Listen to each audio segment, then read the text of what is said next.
Inamin ni Pangulo Aquino na nakipagkita nga siya kay Senador Bong Revilla at iba pang senador noong corona impeachment trial, pero hindi raw niya hiniling sa mga senador na bumoto para makonvict ang dating punong mahistrado. Handa naman daw si Revilla na magharap sila ng Pangulo para magkaalaman kung sino nagsasabi ng totoo. Narito ang report.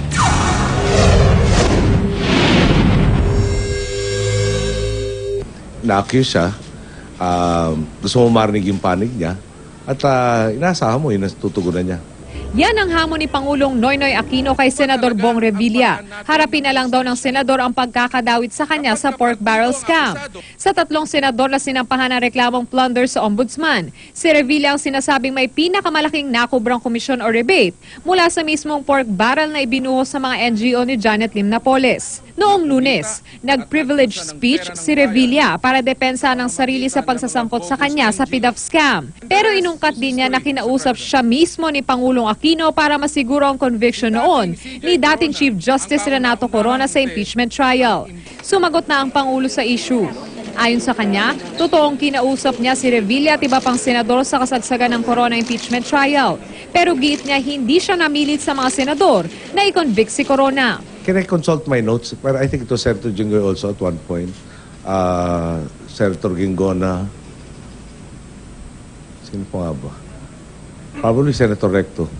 Not the majority of them, if I recall correctly. What I was trying to do was basically ensure that they decide the case on the merits of the case rather than any other outside factor.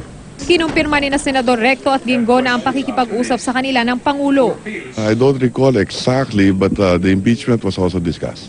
I am in the Liberal Party with the President. So there's no reason for us not to talk about many things. I don't think anything irregular. We always meet because we are members of the same party. We discuss a lot of matters.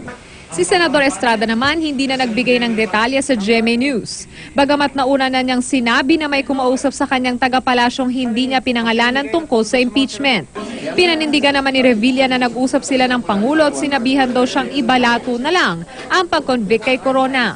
Kung sasabihin nila sinungaling ako, I challenge both of them.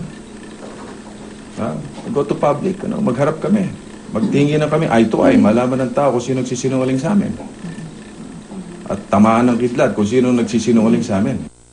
Muling giit ni Revilla, kaya niya isiniwalat ang umano'y pandidikta ng Pangulo ay dahil sa pangambang kung kaya niya mang-pressure noon, kayang-kaya niyang impluensya ng Office of the Ombudsman kung saan nakabinbin ang plunder complaint laban sa kanya.